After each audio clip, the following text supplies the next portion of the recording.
فيلمنا ዝጅመር ኣብ ዓለምና ብፍላይ ድማ ኣብ ኤጅያ ውሽጢ ኮረና ኣብ ዝተስፋሕፈዐሉ ግዜ እንትኾን ኣብቲ ሰዓት ናይ ደቡብ ኮርያ ዋና ከተማ ዝኾነት ሲኦል ውሽጢ ነባሪ ዝኾነ ጂንዎ እንዳርኤና እዩ። ጂንዎ ብሞይኡ ንፍዕ ተጓሳጢ እንትኾን ሓደ ምሸት ምስ ዊጂን ዝተባሃለ ካብኡ ዝሓሸ ተጓሳጢ ይጋጠሞሞ። ጂንዎ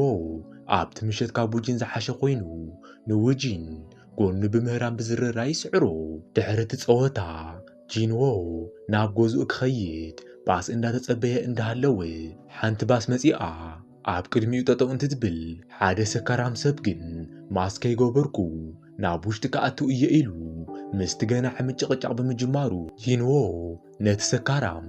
ካብቲ ባስ ንክወርድ ይገብሮ። እቲ ሰካራም በቲ ዝገበሮ ሓሪቑ ንጂንዎ ክሃርሞ እንትፍትን ጂንዎ ግን ንባዕሉ ጥራሕ እንዳተኸላኸለ ጸኒሑ ነቲ ሰካራም ብእግሩ ንክኸይድ ገይርዎ። ንሱ ናብቲ ባስ እንትትኣቱ ኣብቲ ባስ ዝነበሩ ሰባት ብናይ ጂንዎ ስራሕ ተደኒቖም ብጣቕዒት ይቕበልዎ። ናይ ቀበሌ ሰባት ድዮም እንታይ ኢኸ ብጣቕዒት ምቕባል ኖርማል ኩዩ ነይሩ። ጂንዎ ናብቲ ዝነብረሉ ገዛ እንትበጽሕ ኣዲኡ ምስቲ ዘካረዮም ተጨኒቓ እንዳተዛረበት ብምስምዑ ጂንዎ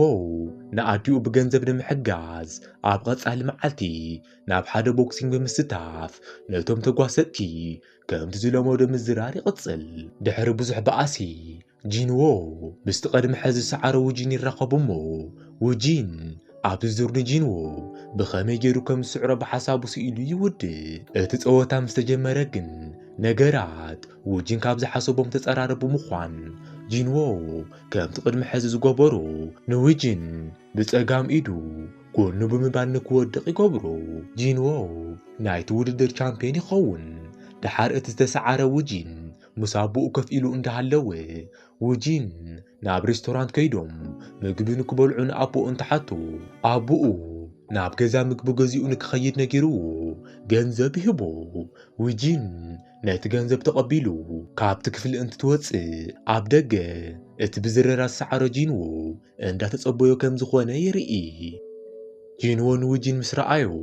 ካብቲ ኮፍ ዝበሎ ተልዒሉ ምሳሕ ክጋብዞ ከም ዝደሊ እንትነግሮ ዊጂን ግን ጂንዎ ይቕልዶ ዘሎ መሲልዎ ፍቓደኛ ከይኮነ ይተርፍ። ብዙሕ ከይጸንሐ ግን ዊጂን ናይ ጂንዎ ዕድም ካብ ልቡ ከም ዝኾነ ብምርዳእ ምስ ጂንዎ ተተሓሒዞም ናብ ሓደ ሬስቶራንት የምርሑ። ኣብኡ ጂንዎ ባዕሉ እንዳብሰለ ምምጋብ ምስ ጀመሩ ጂንዎ ቦክሲንግ ዝፃወት ገንዘብ ንምርካብ ከም ዝኾነ ብምግላጽ ዋና ስርሑ ግን ኣብ ሬስቶራንት ምግቢ ምድላው ከም ዝኾነ ንዊጂን ይነግሮ።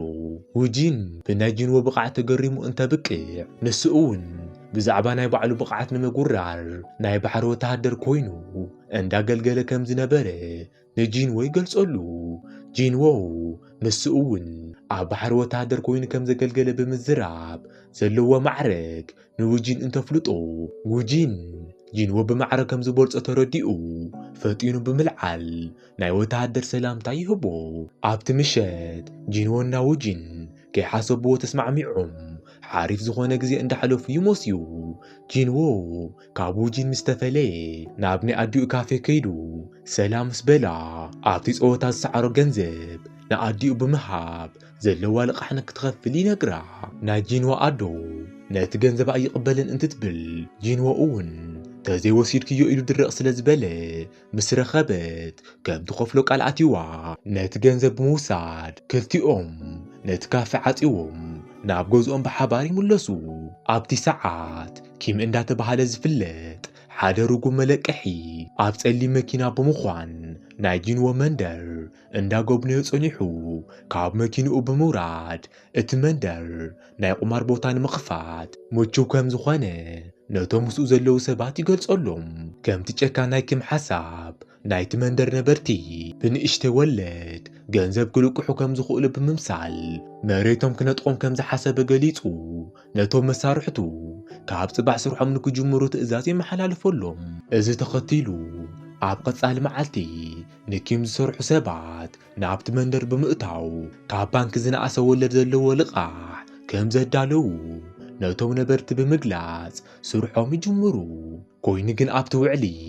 ግልጽ ብዘይኮነ ኣፀሓሕፋ እቲ ልቓሕ ዝወሰደ ሰብ ኣብ 24 ውሽጢ ዝተወሰነ ገንዘብ እንተዘይኸፊሉ እትወለድ ዕፅፊ ከም ዝውስኽ ነቶም ዝልቁሑ ብዘይምግላጹ ናይ ጂንዋ ኣዲ እውን ከይተረፈት ኩሎም ናይቲ ከባቢ ነበርቲ ናብቲ ናይ ክመጻ ወድያ ሰተት ኢሎም ይኣትዉ ኣብቲ ዕለት ምሸት እውን ምስ ኪም ዝሰርሕ ሆንግ ዝተባሃለ ናይታ ከተማ ሃፍታምና እቲ ካሊእ ናይ ኪም መሳርሑቲ ዝኾነ ናይታ ከተማ ከንቲባ ምስቲ ናይ ዓብዪ ካምፓኒ ሓላፊ ዝኾነ ሃይን ምስ ዝተባሃለ ሰብ ዕፁብ ስብሰባ እንዳገበሩ እንዳሃለዉ ሆንግ ንሃይን ኣብቲ ኪም ዝመስርቶ ዘሎ ቁማር ገንዘቡ ኢንቨስት ንክገብር ከእምኖ ይፍትን ኣብዚ ማእኸል ኪም ናብቲ ስብሰባ ዘንጊዑ ብምምጻእ ሃይን ናብቲ ቢዝነሶም ኢንቨስት ብምግባር ዝረኽቦ ትርፊ እንተረድኦ ሃይን ግን ነቲ ቅድሚ ሕዚ ዝሃቦም ገንዘብ ከም ዘይመለስሉ ብቁጣዕ ምዝራብ ይጅምር ኮይኑ ግን ናይታ ከተማ ሃፍታምና እቲ ከንቲባ ኣብ ጥቑ ጠጠው ንክብሉ ስለ ዝገበረ ሃይን ገንዘቡ ኢንቨስት ንክገብር ብሓይሊ ኣእሚንዎ ይፈላለዩ ሽዑ ምሸት ኪም ምስቲ ከንቲባና መሳርሕቲ ብምዃን መስተ እንዳሰተዩ ኣብ ምዝንጋዕ እንዳሃለዉ ኪም ነቲ ከንቲባ ኣብ ቀረባ ብዙሕ ገንዘብ ከም ዝረክብ ብምንጋር ገባር ዝኾነ ውህብቶ እውን ይህቦ ኮይኑ ግን ኩሉ እቲ ይፍጠር ዘሎ ብካሜራ ይቕዳሕ ከም ዘሎ ዘይፈለጠ እቲ ከንቲባ እቲ ምሸት እንዳተፃወተ ይሓድር ኣብ ቀጻሊ መዓልቲ ጂንዎ ናይ ቦክሲንግ ልምምድ ንምግባር ናብ ጂም እንትኸድ እቲ ጂም ብኮረና ምኽንያት ከም ዝተዓፀወ ወረቐት ተለጢፉ ብምንባቡ እቲ መዓልቲ ምስ ውጅን ንምሕላፍ ሓሲቡ ይድውለሉ ውጅን ግን ኣብቲ ሰዓት ደቂሱ ስለ ዝነበረ ናይ ገዝኡ ኣድራሻ ቴክስት ይገብረሉ ሞ ንክመጽእ ይነግሮ ጂንዎ እውን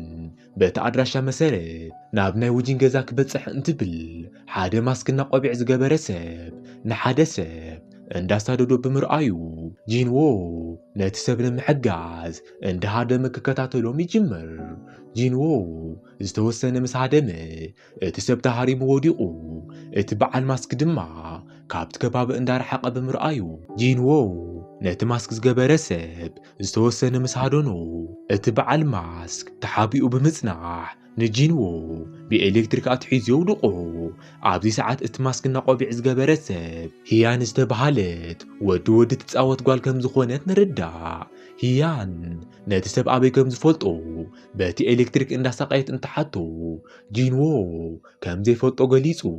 ኮይኑ ግን ሰብ እንዳተሃደነ ብምርኣዩ ክሕጉዞ ጣልቃ ከም ዝኣተወ ይነግራ ህያን እውን እቲ ሰብ የዋህ ከይኮነ ዝተለቀሖ ገንዘብ ንዘይምምላስ እንዳምሰለ ከም ዝኾነ ነጊራቶ ንጂንዎ ገዲፋቶ ትኸይድ ህያን ካብ ጂንዎ ተፈልያ ናብቲ ኣቦ ሓጓእ ዝርከበሉ ቤተ ንባብ እንትትበጽሕ ኣቦ ሓጓኣቾ ምስ ሓንቲ ጓል እንዳተዘራረበ ከም ዝኾነ ትርኢ እታ ሰበይቲ ካብ ቾ ዝተለቀሐቶ ገንዘብ ንምኽፋል እንትትመጽእ ቾ ግን መፈለምታ ካሊእ ልቓሕ እንተሃልይዋ ንዕኡ ከፊላ ከም ትኸፍሎ ነጊርዋ ነታ ሰበይቲ የሰናብታ ኣብዚ ሰዓት ቾ ካብ ሰብ ዝተፈለየ መልክዑ ተጸጊሙ ንዝሓተቶ ብዘይወለድ ልቓሕ ዝህብ ሰብ ከም ዝኾነ ንርዳእ ህያን ቾ ዝገብሮ ዘሎ ልክዕ ከም ዘይኾነና ኣቦ ሓጓእ ዝገበሮ እንትቃወም ቾ ግን ነዛ የዋህ ሰበይቲ እንተዘየልቅሓ ነይሩ ነቲ ሕመም ወዳ ክትሕክሞ ከም ዘይትኽእል ይነግራ ቀጺሉ ቾ ህያን ነቶም ካብኡ ገንዘብ ዝተለቅሑ ምስ ስዳር ጠጠው ንክተብል እንትነግራ ህያን ግን ናይ ኣቦ ሓጓእ ማዕዳ ከይሰምዐት ትተርፍ በዚ ምኽንያት ቾ ናይ ህያን ድሕንነት ስለ ዘስግኦ ናብቲ ሙን ዝተባሃለ መሳርሕቲ ብምድዋል ንህያን ዓጀብቲ ንክእልሸላ የፍልጦ ንምሸቱ ናይ ጂንዎ ኣዶ ኣብ ካፌ ከፍ ኢላ እንዳሃለወት ጁን ዝተባሃለ ሓደ ንኪም ዝሰርሕ ሰብ ብምምጻእ ናይ ጂንዎ ኣዶ በቲ ትማሊ ዝተወዓዓለቶ ውዕሊ መሰረት ኣብ 24 ሰዓት ውሽጢ ዝኽፈል ገንዘብ ንክትኸፍል የፍልጣ ናይ ጂንዎ ኣዶ ነቲ ውዕሊ እንትፍርም ነዚ ዝነገራ ሰብ ከም ዘየለ ብምግላጽ ጁን ካብቲ ካፊኣ እንተዘይወፂኡ ንፖሊስ ከም ትጽውዕ ክተፈራርሖ ትጅምር ኣብዚ ሰዓት ጁን ካብቲ ካፌ ወፅኡ እሞ ነቶም ሓቢሮሞ ዝነበሩ ሰባት ነቲ ካፌ ንከፍርስዎ ብምእዛዝ እቶም ሰባት እውን ከምቲ ዝተኣዘዝዎ ኣብቲ ካፌ ውሽጢ ዝነበረ ናውቲ ምፍርራስ ይጅምሩ ናይ ጂንዎ ኣዶ ትገብሮ ጠፊኡዋ ናብ ወዳ ጂንዎ ብምድዋል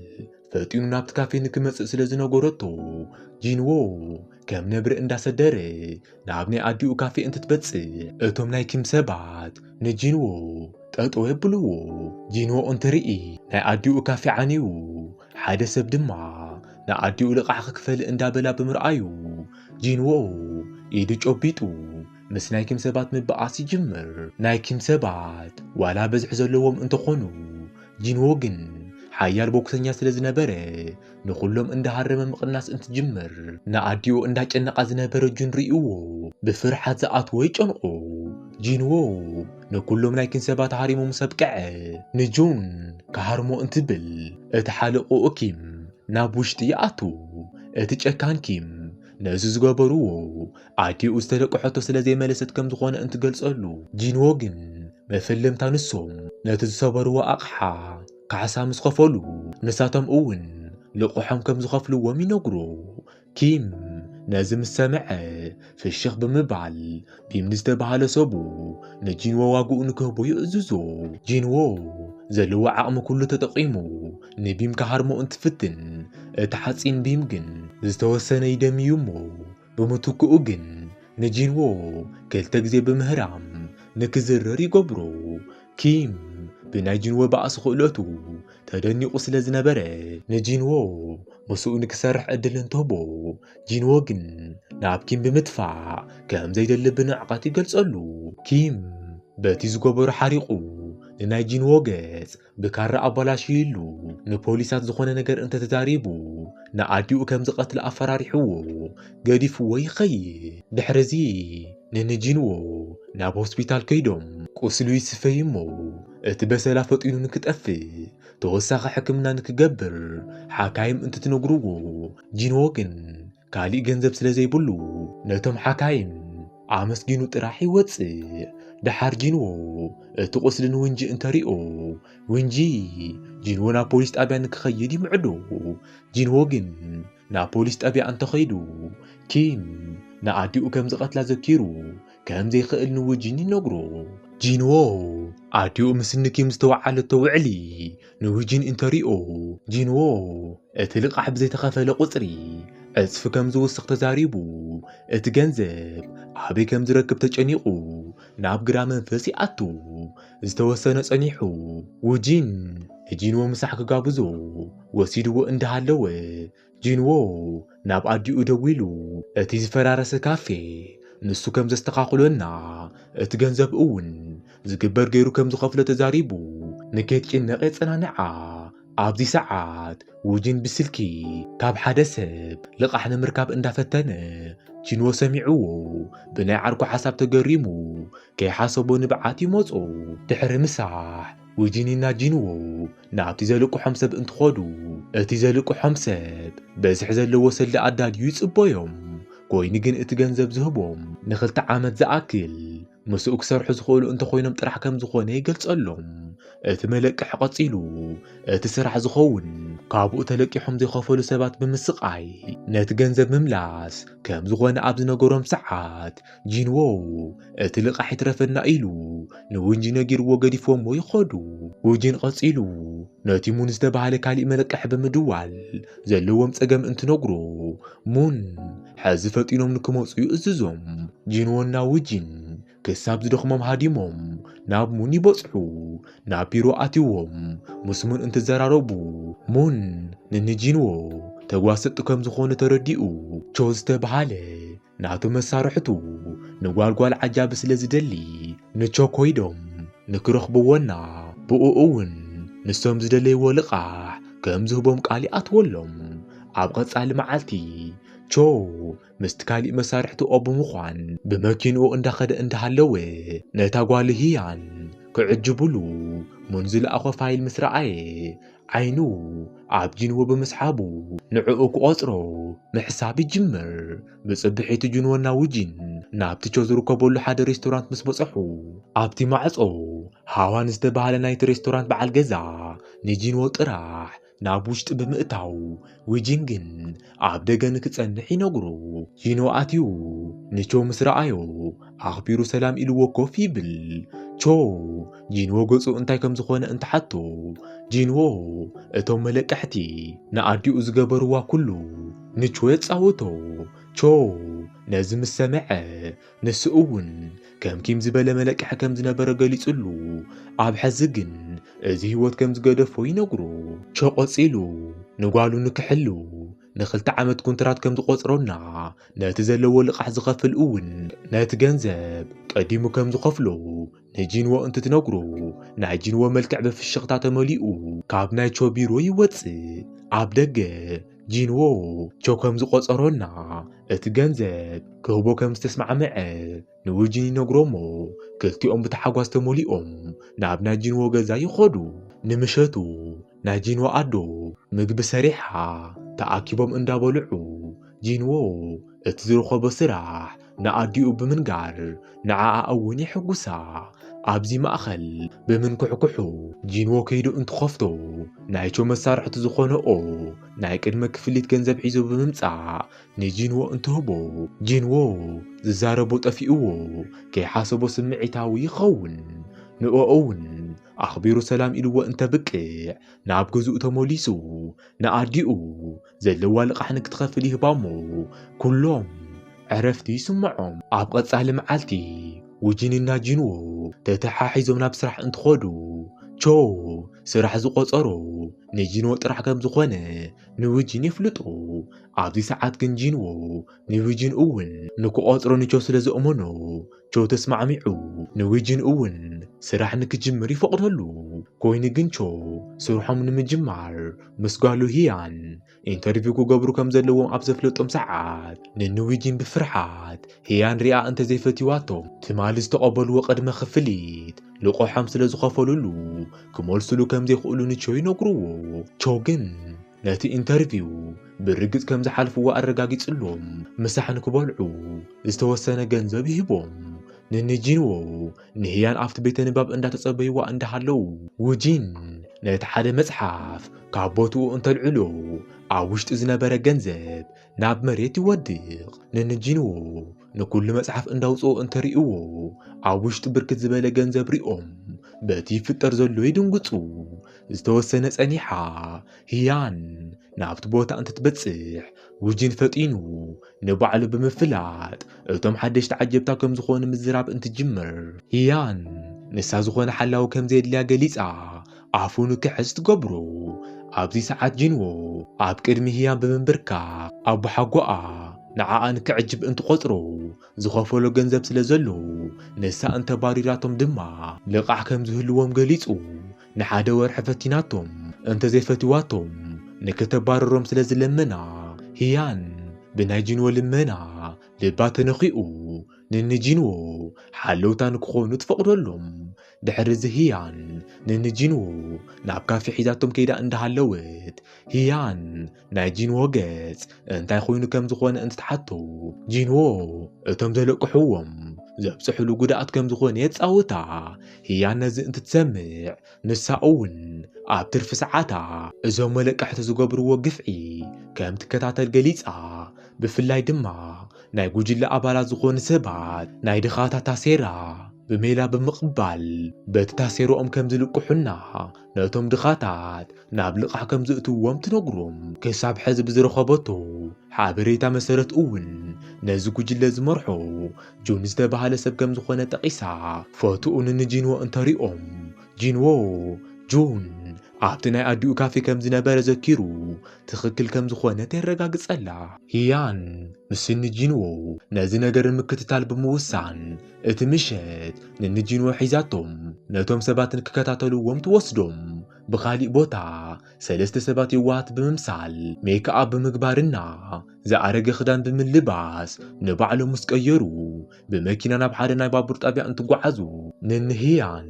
ብድሕሪት ብምዃን ነቶም ሰባት ምክትታል ይጅምሩ ዝተወሰነ ምስ ተጓዓዙ እቶም ሰባት ብምውራድ ናብቲ ናይ ባቡር ጣብያ እንትትኣትዉ ህያን እውን ንንጂንዎ ንከይፍለጡ ቆቢዕ ምስ ሃበቶም እቶም ሰባት ዝገብርዎ ቀሪቦም ንክከታተሉ ኣተሓሳሲባ ንኽልቲኦም ትልእኹም ሰለስቲኦም ሰባት ናብቲ ናይ ባቡር ጣብያ ምስ ኣተዉ ናብ ሓደ ገዛ ዘይብሉ ድኻ ተጸጊዖም መንግስቲ ንድኻታት ክሕግዝ ከም ዝሓሰበ ነጊሮም ንክምዝገብ እውን ታሰሪኡ እንትተሓትዎ እቲ ሰብ ከይፈለጦም ታሰሪኡ ይህቦም እዞም ሰባት በዚ ከየብቅዑ ናብቲ ካሊእ ድኻ ብምኻድ ተመሳሳሊ ነገር እንትነግርዎ እቲ ሰብ ቀዲሙ ብኦም ዝተሸወደ ብምዃኑ እንዳተቆጠዐ ነቲ ቅድሚ ሕዚ ዝወሰድሉ ታሴራ ንክመልሱሉ ምሕታት ይጅምር ኣብዚ ሰዓት እቶም ሰባት ነቲ ሰብ ክሃርምዎ እንትጅምሩ ጂንዎ ጣልቃ ክኣቱ እንትብል ውጂን ጠጠው ከብሉ ይፍትን ኮይኑ ግን ጂንዎ ሰላም ቤተሰብ ንሎሚ ሒዝናልኩም ዝቐረብና ፊልሚ ክፋል 1 ኣብ ዝተብቅዕ ክፋል 2 ንክንሰርሐልኩም ላይክ ሼር ሳብስክራይብ ብምግባር ኣብ ኮመንት እውን ሓሳብኩም ኣፍልጡና